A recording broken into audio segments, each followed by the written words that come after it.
¿Alguna vez has notado que el ketchup parece demasiado simple como para esconder algún secreto? Es solo una salsa roja dentro de un envase. Pero eso es solo lo que parece. Ahora piensa en el nombre que muchas personas recuerdan automáticamente cuando ven esta salsa roja, Ketchup Heinz. Este envase clásico se convirtió en un símbolo mundial del ketchup. Y todo comienza con algo aparentemente simple: tomates. Pero detrás de ese chorro que cae sobre las papas fritas, existe una carrera industrial contra el tiempo, con campos enteros de tomates seleccionados para una misión muy específica: convertirse en una salsa brillante, espesa, con la acidez exacta y con el mismo sabor en millones de envases. Y aquí viene lo curioso: el tomate destinado al ketchup no siempre es ese tomate bonito, redondo y perfecto que imaginas en el mercado. Muchas veces se cultiva para ser más firme, más concentrado y más resistente al transporte. En otras palabras, nace en el campo con destino de fábrica.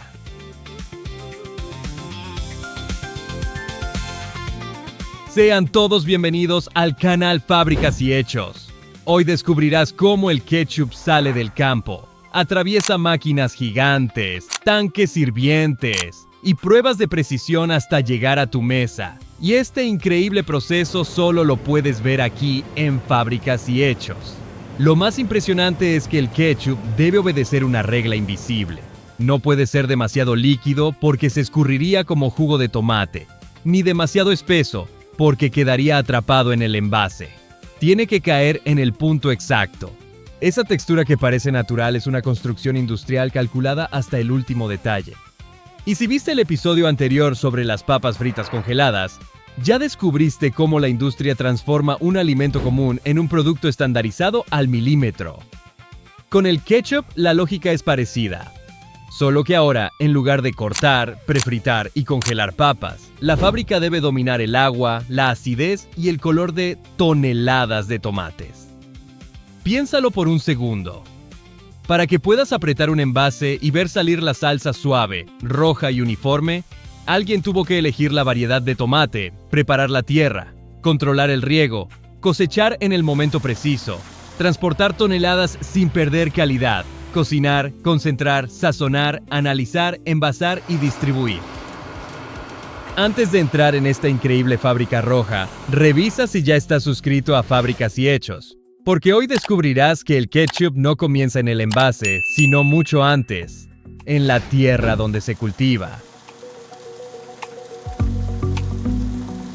Ahora que ya entendiste que el ketchup no comienza en el envase, volvamos al lugar donde todo nace, el campo. Antes de cualquier tanque, banda transportadora, robot o empaque, existe una etapa silenciosa que determina casi todo sobre la salsa final. Comienza cuando agricultores, técnicos y fábricas planean qué variedad de tomate se cultivará, en qué terreno, durante qué temporada y con qué destino.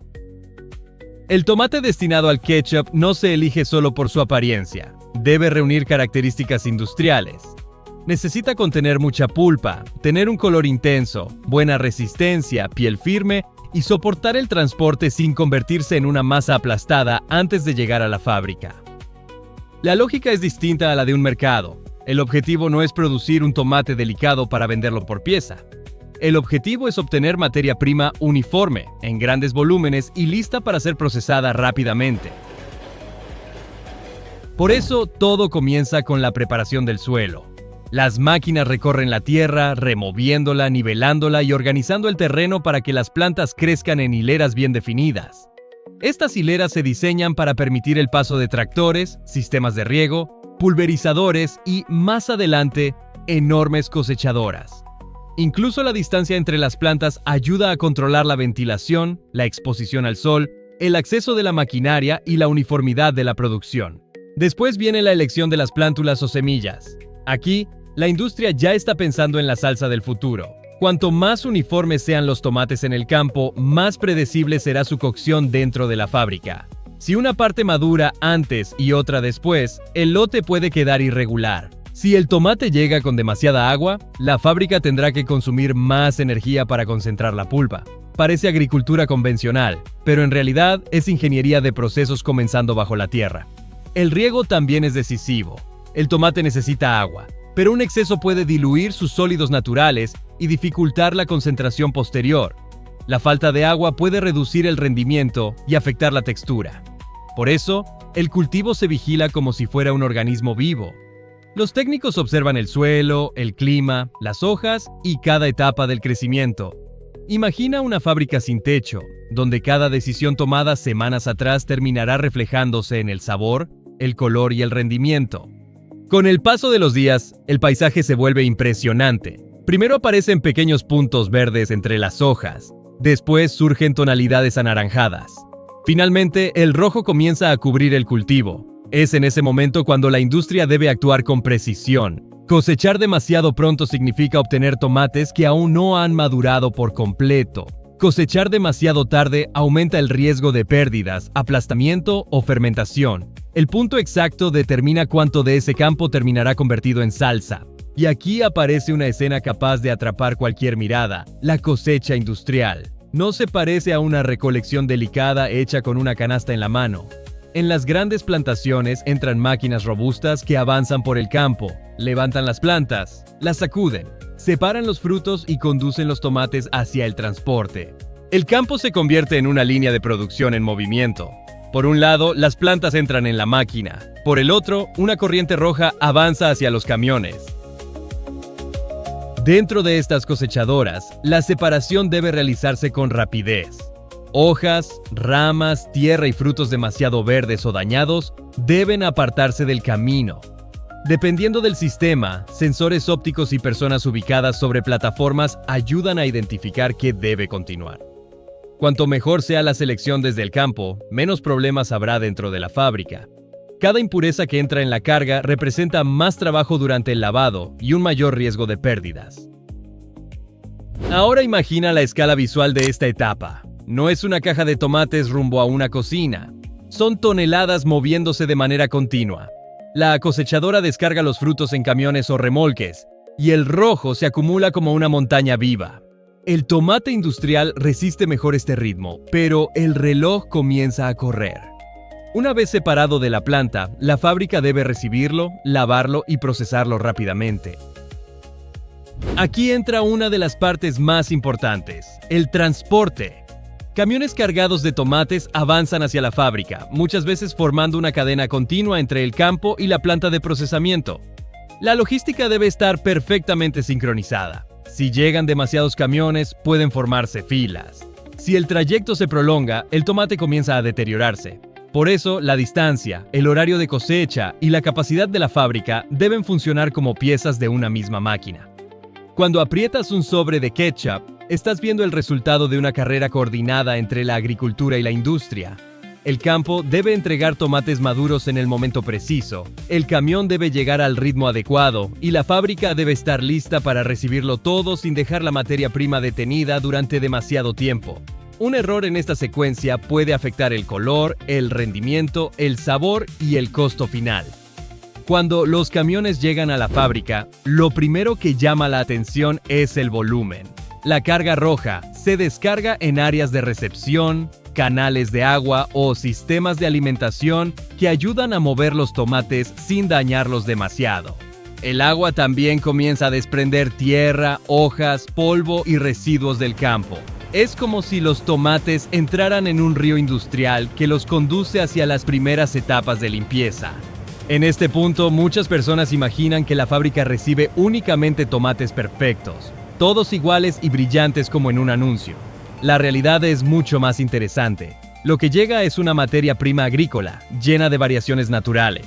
La misión de la fábrica consiste en transformar tomates de distintos tamaños, grados de madurez y apariencias en un producto final extremadamente uniforme.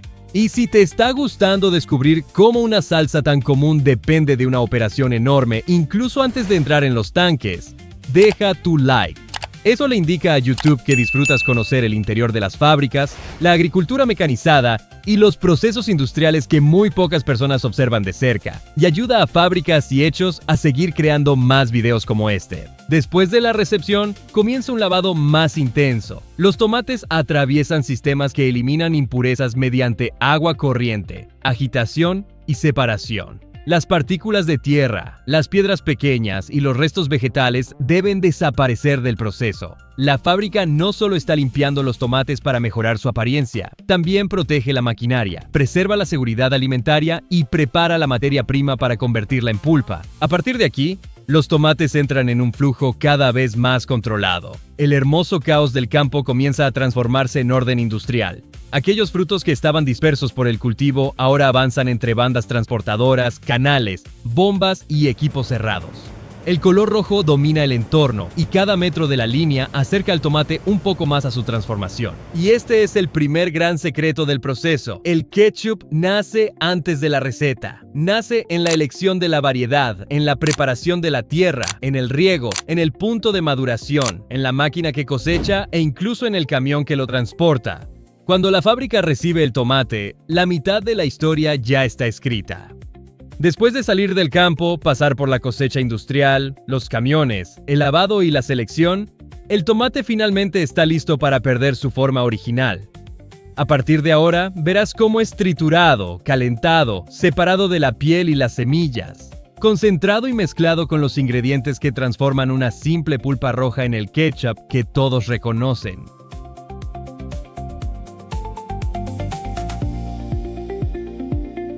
Después de que los tomates llegan limpios y seleccionados, comienza la etapa en la que el fruto deja de parecer tomate y empieza a convertirse en la base del ketchup. La transformación es rápida, caliente y precisa. La fábrica no vierte todo en una olla gigantesca para esperar a que espese. Cada fase debe conservar el color, reducir el agua, eliminar las partes no deseadas y crear una pulpa estable. Primero, los tomates avanzan hacia trituradoras industriales. Allí se rompen, se aplastan y se convierten en una masa roja llena de jugo, piel, semillas y fibras. Visualmente, es como si toneladas de tomates se transformaran en un río espeso en cuestión de minutos. Pero ese río todavía está lejos de ser ketchup. Aún contiene demasiada agua, demasiados fragmentos y demasiadas variaciones. Poco después entra en acción el calor. La masa de tomate se calienta para facilitar la separación de sus componentes, reducir la presencia de microorganismos y preparar la pulpa. Este calentamiento debe controlarse con precisión, porque un exceso de temperatura puede oscurecer el color y alterar el sabor. En ese delicado equilibrio, la fábrica protege el rojo que el consumidor espera encontrar en el envase. A continuación, la mezcla atraviesa sistemas de separación. Las pieles, las semillas y las partes fibrosas se eliminan, mientras la pulpa y el jugo continúan por la línea. Esta etapa es fundamental porque el ketchup debe tener una textura suave y uniforme. Nadie espera encontrar restos de semillas dentro de un sobre. El objetivo es obtener una base completamente homogénea. Ahora comienza una fase decisiva, la concentración. El tomate contiene mucha agua de forma natural y el ketchup no puede parecer jugo. Por eso, la fábrica utiliza calor y evaporación para retirar parte de esa humedad y volver la pulpa más densa. Cuanta más agua se elimina, más se concentra el sabor, más intensa se vuelve la coloración y mejor queda la base para recibir los condimentos. Después llega la fórmula del sabor. La base de tomate recibe vinagre, azúcar, sal y una combinación de especias que varía según la marca y la receta. El vinagre aporta acidez, el azúcar equilibra el conjunto, la sal realza los sabores y las especias dejan su sello particular. Ese fondo aromático es lo que permite reconocer el ketchup incluso con los ojos cerrados. Aquí es donde muchas personas se equivocan. El ketchup no es solo tomate endulzado, es un equilibrio entre acidez, dulzura, sal, aroma, color y textura. Cuando uno de esos elementos cambia demasiado, el consumidor lo nota. Un poco más de acidez y la salsa resulta agresiva. Un poco más líquida y pierde su atractivo sobre las papas fritas o una hamburguesa. Al final de esta etapa, el tomate ya fue lavado, triturado, calentado, tamizado, concentrado y sazonado. El fruto que llegó del campo se ha convertido en una salsa casi terminada, pero todavía falta el paso que separa un producto común de uno confiable. Comprobar que todo se encuentre en el punto exacto. Ahora verás al ketchup enfrentarse a pruebas de color, acidez, textura, seguridad y viscosidad. Porque antes de llegar al envase, debe responder una pregunta implacable de la fábrica. ¿Esta salsa es lo suficientemente perfecta como para salir en millones de empaques? Ahora que el ketchup ya tiene forma, color y sabor, entra en una fase que parece menos dramática, pero que es una de las más importantes de toda la fábrica: medir y corregir. No basta con que la salsa se vea bien dentro del tanque, debe salir igual en cada frasco, sobre y lote. La primera prueba decisiva es la viscosidad. Esta revela si el ketchup está demasiado líquido o demasiado espeso. La fábrica busca ese punto exacto en el que la salsa fluye al presionar el envase, pero no se convierte en agua sobre la comida. Por eso se analizan muestras para observar cómo cae, cómo se extiende y cómo conserva su consistencia.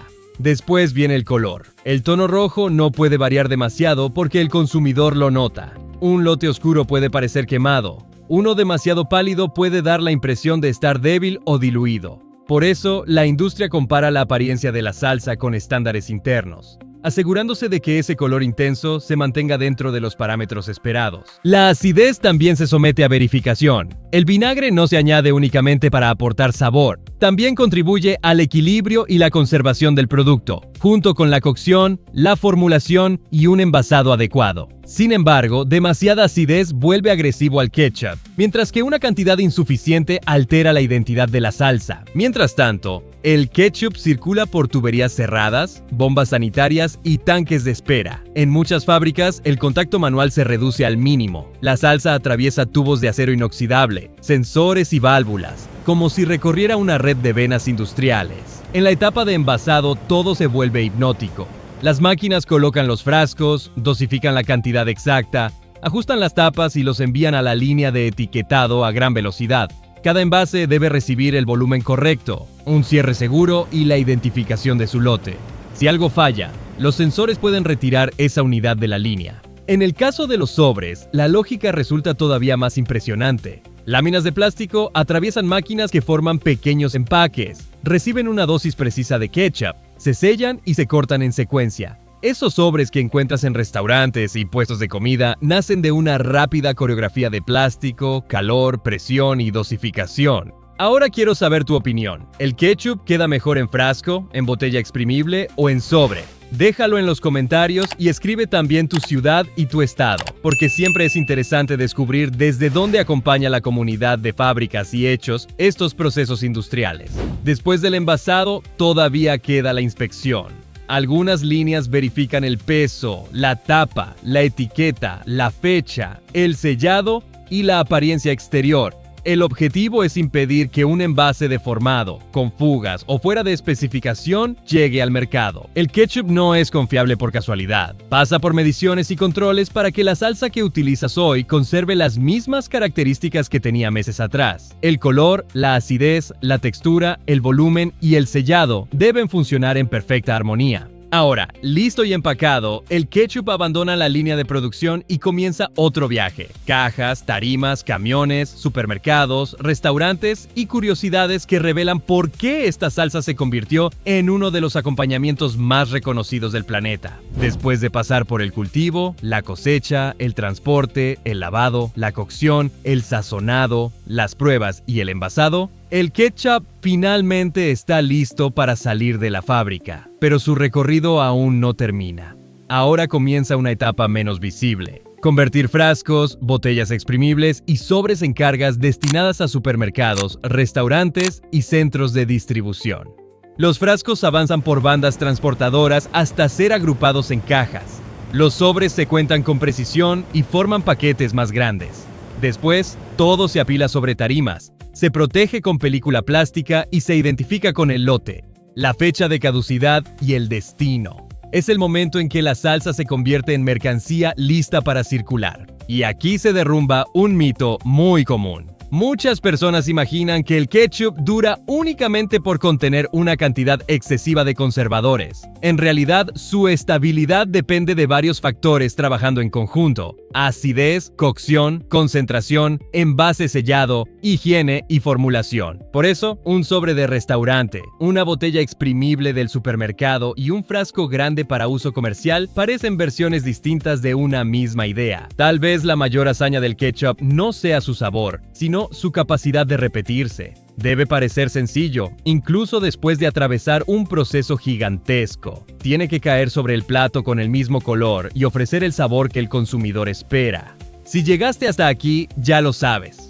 El ketchup no aparece listo y tampoco es solo tomate triturado. Comienza en la tierra, depende de una cosecha precisa y atraviesa máquinas, calor, sensores, pruebas y empaques diseñados para viajar por todo el mundo. Aprovecha este momento para revisar si ya te suscribiste a Fábricas y Hechos. Y sigue descubriendo cómo se elaboran por dentro los productos que forman parte de nuestra vida diaria. Y cuéntanos en los comentarios qué fue lo que más te sorprendió. Y si crees que ya lo viste todo, entonces no imaginas la fábrica que mostramos en nuestro episodio anterior. Ya está apareciendo en tu pantalla. Haz clic y acompáñame a descubrir otro secreto oculto aquí en Fábricas y Hechos. Un fuerte abrazo. Te espero allá.